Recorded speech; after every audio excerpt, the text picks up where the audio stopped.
Selamat pagi jemaat yang dikasihi Tuhan dan selamat Paskah untuk kita semuanya. Kita bersyukur karena Tuhan kita Yesus Kristus sudah bangkit. Bapak Ibu Saudara, hari ini kita akan belajar dari sebuah topik yang diambil dari Lukas pasal 24 ayat 1 hingga 12. Hari ini kita belajar sebuah topik tentang kubur yang sunyi atau kubur yang kosong.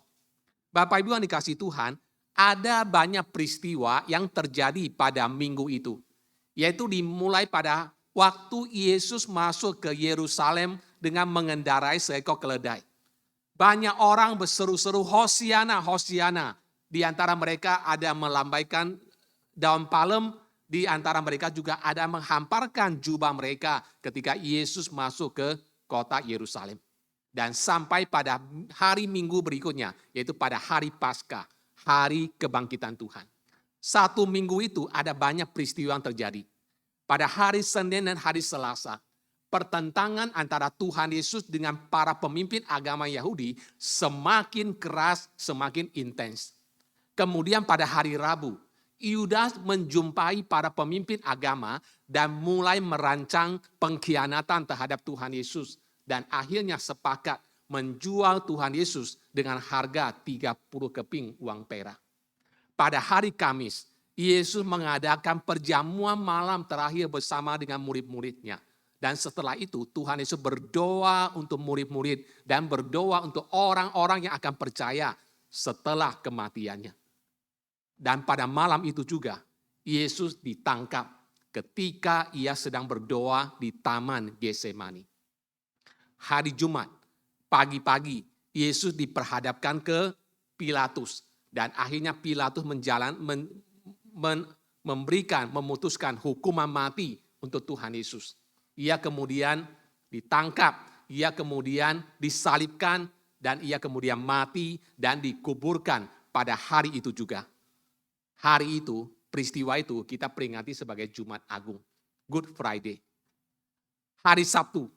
Hari Sabtu itu adalah hari Sabat bagi orang Yahudi. Sehingga setiap orang Yahudi beristirahat, tidak ada aktivitas. Dan di dalam gereja kita memperingati hari Sabtu sebagai Sabtu Sunyi. Dan tibalah puncaknya hari Minggu. Hari Minggu adalah hari di mana Tuhan Yesus bangkit dari antara orang mati. Di mana kubur penutupnya sudah terguling dan Yesus tidak ada lagi di situ. Bapak Ibu yang dikasihi Tuhan, bayangkan apa yang dialami dan dirasakan oleh murid-murid Tuhan sejak Kamis malam sampai dengan Jumat malam. Mereka mengalami kesedihan yang sangat dalam oleh karena Yesus sudah mati. Mereka mengalami kesedihan karena Tuhan dan Juru Selamat dan guru mereka sudah tidak ada bersama dengan mereka. Dan saat itu mereka bukan hanya sedih, tapi juga ketakutan. Itu sebabnya dikatakan mereka sedang bersembunyi karena pemimpin agama juga mengejar mereka. Nah, Bapak Ibu yang dikasihi oleh Tuhan, sebelumnya Tuhan Yesus sudah berulang kali memperingatkan akan peristiwa-peristiwa yang akan terjadi dalam kehidupannya. Tetapi murid-murid tidak memahami hal itu. Tetapi tibalah pada hari Minggu itu, hari Paskah, segala sesuatu berubah. Bapak Ibu Saudara, apa yang diberitahukan oleh perikop Lukas pasal 24 ayat 1 hingga 12 untuk kita. Apa kebenaran yang mau disampaikan oleh perikop ini kepada kita? Yang pertama, saudara, perikop ini memberitahukan kepada kita sebuah kebenaran tentang kubur yang kosong. Kebenaran pertama yang diberitahukan oleh Lukas dalam Lukas 24 kepada kita adalah tentang kubur yang kosong. Saya bacakan ayat pertama hingga ketiga. Tetapi pagi-pagi benar pada hari pertama minggu itu, mereka pergi ke kubur membawa rempah-rempah yang telah disediakan mereka.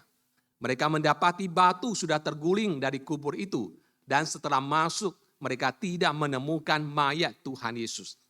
Bapak Ibu Saudara, pada Jumat Agung itu ketika Yesus mati, maka dikatakan apa?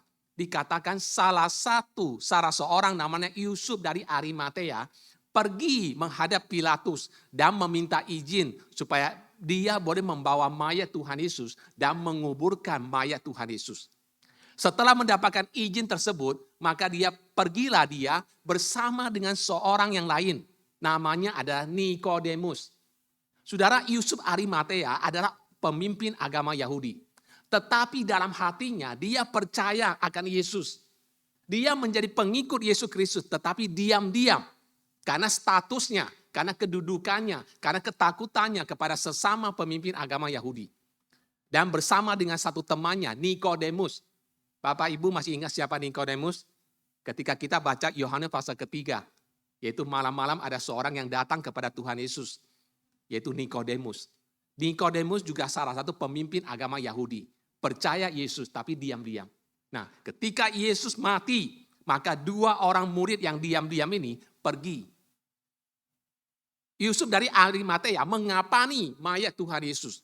Sedangkan Nikodemus dikatakan merempah-rempahi mayat Tuhan Yesus. Lalu Yesus dikuburkan di kuburan yang menjadi milik dari Yusuf Arimatea. Ketika mereka menguburkan mayat Yesus, dikatakan ada beberapa perempuan yang juga ikut sampai saat terakhir. Menyaksikan bagaimana Yesus dikubur dan di mana Yesus dikubur.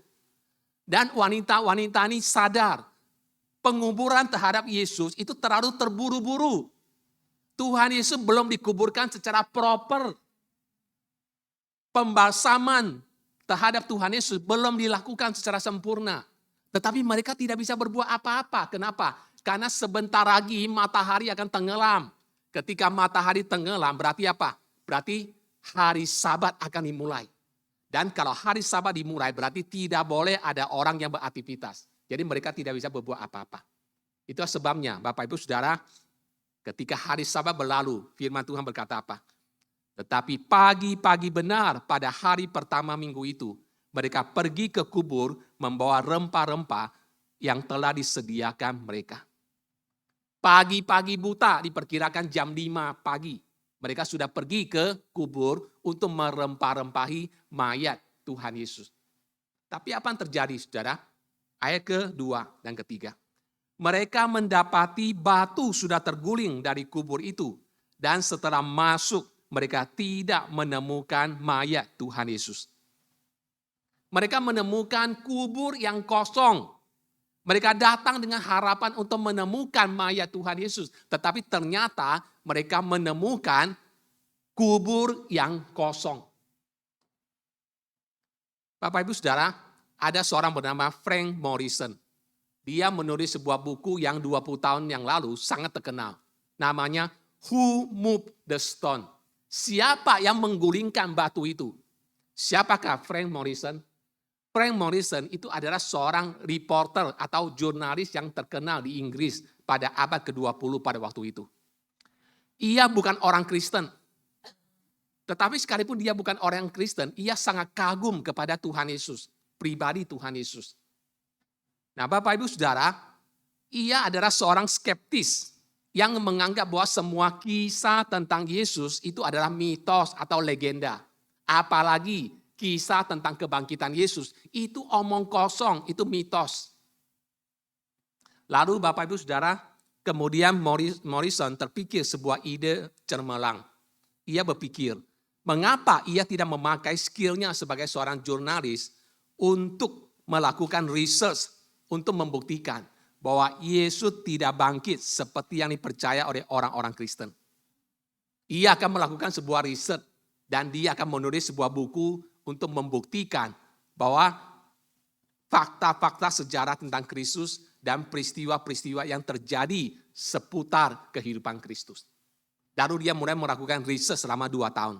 Dia pergi ke Palestina, dia pergi ke Israel, dia pergi mempelajari semua buku sejarah yang ada di Yerusalem dan menyaksikan situs-situs sejarah untuk membuktikan bahwa Yesus tidak bangkit. Tapi pada akhirnya setelah 2 tahun penyelidikan, dia mengambil kesimpulan bahwa apa yang dikatakan Alkitab itu memang benar. Dia tidak menemukan mayat Yesus. Ia tidak menemukan kuburan Yesus. Ia tidak menemukan tulang-tulang Yesus. Dan itu semua membuktikan satu hal. Apa yang Alkitab katakan itu memang benar. Yesus sudah bangkit. Dan akhirnya dia terima Yesus sebagai Tuhan dan Juru Selamatnya. Bapak Ibu yang dikasihi Tuhan. Kebenaran pertama yang diberitahukan oleh perikop kepada kita, perikop ini kepada kita hari ini adalah pertama, fakta tentang kubur yang kosong. Kedua, kebenaran yang diberitahukan oleh perikop Lukas pasal ke-24 kepada kita hari ini adalah fakta atau kebenaran tentang kabar baik dari kubur yang kosong. Apa kabar baik dari kubur yang kosong? Saya bacakan ayat ke-4 hingga ke-8. Sementara mereka berdiri temangu-mangu karena hal itu, tiba-tiba ada 2 orang berdiri dekat mereka memakai pakaian yang berkilau-kilauan. Mereka sangat ketakutan dan menundukkan kepala. Tetapi kedua orang itu berkata kepada mereka, "Mengapa kamu mencari Dia yang hidup di antara orang mati? Ia tidak ada di sini, Ia telah bangkit. Ingatlah apa yang dikatakannya kepada kamu ketika Ia masih di Galilea, yaitu bahwa Anak Manusia harus diserahkan ke tangan orang-orang berdosa dan disalibkan dan akan bangkit pada hari yang ketiga. Maka teringatlah mereka akan perkataan Yesus itu." Saudara, malaikat berkata dengan jelas kepada perempuan-perempuan itu, "Mengapa kamu mencari yang hidup di antara orang-orang mati? Ia tidak ada di sini, Ia sudah bangkit." Lalu malaikat mengingatkan kembali apa yang Tuhan Yesus pernah katakan kepada murid-muridnya. Bapak Ibu Saudara, paling sedikit ada 4 kali Tuhan Yesus berkata kepada murid-muridnya, Anak Manusia akan ditangkap, akan disiksa, akan disalibkan, akan mati. Tetapi pada hari ketiga, Dia akan bangkit dari antara orang mati. Berulang kali Tuhan Yesus mengingatkan kebenaran ini kepada murid-murid. Tapi mereka tidak mengerti. Tuhan Yesus menyampaikan kebenaran ini, tujuannya apa? Tujuannya adalah supaya ketika peristiwa itu terjadi, murid-murid tidak tergoncang hebat. Karena Yesus sudah memprediksikan hal itu di depan. Untuk membuktikan bahwa Tuhan memegang kontrol atas segala sesuatu. Bapak Ibu yang dikasihi oleh Tuhan, mengapa kamu mencari Dia yang hidup di antara orang mati? Ia tidak ada di sini, Ia telah bangkit. Inilah kabar baik dari kubur yang sunyi. Inilah kabar baik dari kubur yang kosong. Mengapa kamu mencari Dia yang hidup di antara orang mati? Ia tidak ada di sini, Ia telah bangkit. Kristus bangkit menyatakan bahwa kuasa dosa sudah dikalahkan. Kristus bangkit membuktikan kuasa setan sudah dikalahkan. Kristus bangkit membuktikan bahwa kematian maut telah dikalahkan. Dan Ia telah menang. Inilah kabar baik. Inilah good news from the empty tomb. Kabar baik dari kubur yang kosong. Yesus Kristus itu sudah bangkit. Sekarang kita masuk ke poin ketiga, poin yang terakhir. Apa respon kita? Apa respon kita terhadap kubur yang kosong itu? Apa respon kita terhadap fakta bahwa Yesus Kristus sudah bangkit? Mari kita melihat di dalam ayat ke-9 hingga ayat ke-12. Saudara, Bapak Ibu yang dikasihi Tuhan, ada beberapa respon yang kita saksikan dalam perikop ini terhadap peristiwa kubur yang sunyi dan peristiwa kebangkitan Kristus. Mari kita melihat respon yang pertama, yaitu respon dari para perempuan. Apa respon mereka? Dikatakan, mereka percaya dan memberitakan kabar baik itu. Respon para wanita adalah mereka percaya kabar tentang kebangkitan Yesus dan mereka menyaksikan, memberitakan kabar itu. Mari kita lihat ayat ke-9 hingga 10. Dan setelah mereka kembali dari kubur, mereka menceritakan semuanya itu kepada ke-11 murid dan kepada semua saudara yang lain. Perempuan-perempuan itu ialah Maria dari Magdala dan Yohana dan Maria ibu Yakobus dan perempuan-perempuan lain juga yang bersama-sama dengan mereka memberitahukannya kepada rasul-rasul itu. Bapak Ibu Saudara, bagaimana respon perempuan-perempuan itu? Sekalipun mereka masih dalam kondisi syok, terkejut. Karena menemukan fakta kubur itu kosong, mayat Yesus tidak ada. Dan mereka juga mengalami syok yang kedua ketika ada malaikat yang menampakkan diri dan berkata kepada mereka. Sekalipun mereka syok, tapi mereka percaya apa yang dikatakan oleh malaikat tentang kebangkitan Yesus. Dan bukan hanya mereka percaya, tapi mereka juga memberitakan kabar baik itu kepada orang lain. Kepada murid-murid yang lain. Bapak Ibu Saudara, bagaimana dengan respon kita? Apakah kita percaya bahwa kubur yang sunyi, kubur yang kosong itu adalah bukti bahwa Tuhan kita itu sudah bangkit. Roma pasal ke-10 ayat ke-9 dikatakan, jikalau kamu mengaku dengan mulutmu bahwa Yesus ada Tuhan, dan percaya dalam hatimu bahwa Allah telah membangkitkan dia dari antara orang mati, maka kamu akan diselamatkan. Bapak Ibu Saudara, apakah kita percaya bahwa Yesus sudah bangkit? Dan apakah kita mengaku dengan mulut kita, dalam hati kita, bahwa Yesus sudah bangkit untuk keselamatan kita? Jikalau kita percaya, maka kita tidak hanya dipanggil sekedar untuk percaya, tapi kita juga diberikan sebuah misi oleh Tuhan. Apa itu? Memberitakan kabar baik itu kepada orang lain. Keselamatan diberikan bukan hanya untuk kita saja, tapi Allah juga menyediakan keselamatan itu untuk orang lain. Kristus mati di kayu salib untuk dosa-dosa kita.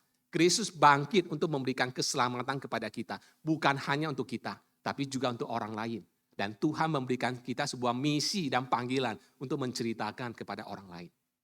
Hari ini di seluruh dunia banyak orang merayakan Easter, merayakan Paskah. Tapi mereka merayakan tanpa mengerti atau misunderstand apa itu Paskah. Bagi banyak orang, Paskah itu adalah long weekend, libur panjang, traveling kemana-mana, pergi ke luar negeri. Karena itu kesempatan libur panjang, libur sekolah. Bagi banyak orang, Paskah itu identik dengan telur Paskah. Identik dengan bani atau dengan kelinci. Saudara, saya tidak tahu bagaimana bisa terjadi demikian. Inti dari Paskah adalah tentang Yesus Kristus yang sudah mati bagi kita, tapi bangkit kembali untuk keselamatan kita. Siapakah yang bertanggung jawab untuk menjelaskan hal itu? Siapakah yang bertanggung jawab untuk memberitakan hal itu? Kita semua untuk menjelaskan tentang esensi dari Paskah, dari Easter, dari kebangkitan Tuhan. Sekarang kita melihat Bapak Ibu Saudara. Yang kedua, respon dari para murid-murid. Apa respon mereka? Dikatakan mereka tidak percaya dan tidak melakukan apa-apa. Mari kita di ayat ke-11. Tetapi bagi mereka perkataan-perkataan itu seakan-akan omong kosong. Dan mereka tidak percaya kepada perempuan-perempuan itu. Saudara, respon awal dari murid-murid adalah mereka tidak percaya. Mereka tidak percaya kepada kesaksian perempuan-perempuan itu. Dan mereka menganggap apa yang dikatakan oleh perempuan-perempuan itu omong kosong. Respon dari murid-murid ini adalah tipikal respon dari manusia di dunia ini secara umum tentang fakta kematian Tuhan dan kebangkitan Tuhan. Ada banyak orang di dunia ini tidak percaya tentang peristiwa kematian dan kebangkitan Tuhan. Itu peristiwa omong kosong. Itu legenda, itu mitos. Dan karena mereka tidak percaya, maka mereka tidak merasakan bahwa kelahiran Yesus, kematian Yesus, dan kebangkitan Yesus itu memiliki relevansi atas kehidupan mereka. Mereka tidak merasakan itu. Sehingga mereka menjalani hidup sebagaimana biasanya. Business as usual. Tanpa melihat ada kaitan peristiwa kematian dan kebangkitan Tuhan untuk hidup mereka, untuk masa depan mereka. Pertanyaannya adalah bagaimana dengan kita? Apakah kita menyadari, apakah kita percaya bahwa kelahiran Yesus, kematiannya, dan kebangkitannya itu memiliki arti menentukan nasib kita. Bukan hanya hidup ini, tapi juga di dalam kekekalan untuk masa depan kita. Sekarang kita melihat reaksi yang terakhir, yaitu respon Petrus.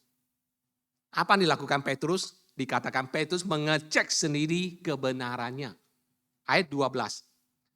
Sungguh pun demikian, Petrus bangun, lalu cepat-cepat pergi ke kubur itu. Ketika ia menjenguk ke dalam, ia melihat hanya kain kafan saja. Lalu ia pergi dan ia bertanya dalam hatinya apa yang kiranya telah terjadi. Bapak Ibu Saudara, di dalam perikop ini kita melihat respon orang terhadap peristiwa kebangkitan Yesus bukan hanya percaya seperti pada wanita atau tidak percaya seperti para murid-murid pada umumnya. Tapi ada opsi yang ketiga. Apa opsi ketiga? Yaitu mengecek dulu kebenarannya. Tidak langsung mengambil kesimpulan. Tidak percaya atau percaya. Tetapi mengecek dulu kebenaran. Itu yang dilakukan oleh Petrus. Ketika mendengarkan pada wanita dengan excited bersaksi, Tuhan sudah bangkit, Tuhan sudah bangkit. Murid-murid yang lain mengatakan, omong kosong, tidak mungkin peristiwa itu terjadi. Apa reaksi Petrus? Petrus diam sejenak. Kemudian dia mengambil keputusan untuk pergi lari ke kuburan untuk mengecek sendiri kebenarannya. Dan ketika dia sampai ke kuburan, apa yang dia saksikan? Hal pertama yang dia saksikan adalah penutup batu yang menutup kubur itu sudah terguling. Kedua, ketika dia masuk ke dalam, dia melihat kain kafan itu tergeletak di tanah. Tetapi mayat Tuhan Yesus sudah tidak ada. Mayat Tuhan Yesus sudah tidak ada. Itu yang dilakukan oleh Petrus, saudara. Petrus belum siap untuk percaya kebenaran tentang kebangkitan Tuhan Yesus. Dia belum siap untuk percaya. Tetapi dia juga tidak serta-merta mengatakan peristiwa itu, berita itu omong kosong. Tidak. Tapi dia mengambil sebuah sikap, yaitu dia pergi mengecek kebenaran itu. Dan ketika dia pergi mengecek kebenaran itu, tidak lama kemudian apa yang terjadi?